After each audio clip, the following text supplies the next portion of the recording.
तारिक पीरजादा साहब, एक और बड़ा अहम मामला ईरान और जो सऊदी अरब के जो आपसी तनाज़ात हैं, जो मामलात हैं, वो भी आपके सामने हैं। तो उसमें पाकिस्तान का कैसा बैलेंसिंग रोल होना चाहिए, क्योंकि अभी आप भी यही बात कर रहे थे कि पाकिस्तान के जो दो अच्छे दोस्त ममालिक हैं वो ईरान और जो है वो सऊदी अरब हैं। तो पाकिस्तान का वहाँ पर कैसा बैलेंसिंग रोल होना चाहिए ताकि दोनों ममालिक के साथ जो हमारे ताल्लुकात हैं वो डिस्टर्ब ना हो? देखिए, मैं ज़रा सी वजाहत कर दूं। मैंने जो बात कही थी वो ये नहीं थी कि दोनों से बहुत अच्छे ताल्लुकात हैं। मैंने ये बताया था कि बीजिंग, अंकारा और रियाज के साथ हमारे ख़ास ताल्लुकात हैं। ठीक है ना। हम मैं ज़रूर लाजमी नहीं कि मैं स्ट्रेटेजिक का लफ्ज़ इस्तेमाल करूँ, उसमें और बहुत सी बातें शामिल हो जाती हैं। लेकिन ईरान के साथ आपके ताल्लुकात को मसाइल दरपेश हैं और उसका ताल्लुक मेरी अपने तज़किये में ख़ुद ईरान की खारजा पॉलिसी से बहुत ज़्यादा है। देखिए, मसाइल ये हैं कि ईरान का खलीज फारस में एक नुक्ता नज़र है, उसके मुतालिक वो मशरिक़ वस्ता में एक नुक्ता नज़र है, सीरिया में है, यमन में है। तो ये वो बातें हैं जिसमें ईरानियों की एक खारजा पॉलिसी है जिसके मुताबिक वो चल रहे हैं। मैं इस पर तनकीद नहीं कर रहा हूँ, इस वक्त चूँकि हालात को बेहतर बनाना मकसूद है। तो आप जिस हद तक चल सकते हैं ईरानियों के साथ इक़्तिसादी ताउन करें। मेरा ख्याल है वही एक जगह है जहाँ पर आपके लिए गुंजाइश है।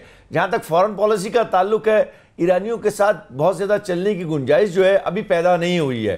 जहाँ तक सऊदियों के साथ चलने का ताल्लुक है, 50 साल का ताल्लुक है, आप उसका फ़ायदा उठाएं, अपने मकासद के लिए दोस्तियों को मुस्बत अंदाज में इस्तेमाल करें। क्योंकि हम अगर बैलेंसिंग की बात करनी शुरू कर दें तो पाकिस्तान ना इक़्तिसादी तौर पर, ना सियासी तौर पर, ना अस्करी तौर पर इस पोजीशन में है कि सऊदी अरब और ईरान के ताल्लुकात को किसी ख़ास जहत में ले जा सके। ये उन दोनों को आपस में करने दें। यहाँ ये गुफ्तगू होती है पाकिस्तान में और ये ख्वाहिश बुरी नहीं है।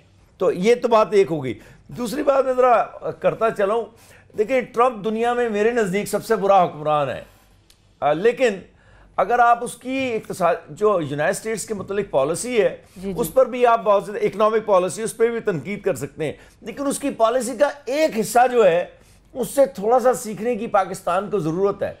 और वो ये है कि पाकिस्तान की जो दरामदात हैं, इम्पोर्ट्स, जिस तरह यूनाइटेड स्टेट्स की सैकड़ों हज़ारों अरब डॉलर में है, इसी तरह पाकिस्तान की 50-55 अरब डॉलर की इम्पोर्ट्स हैं।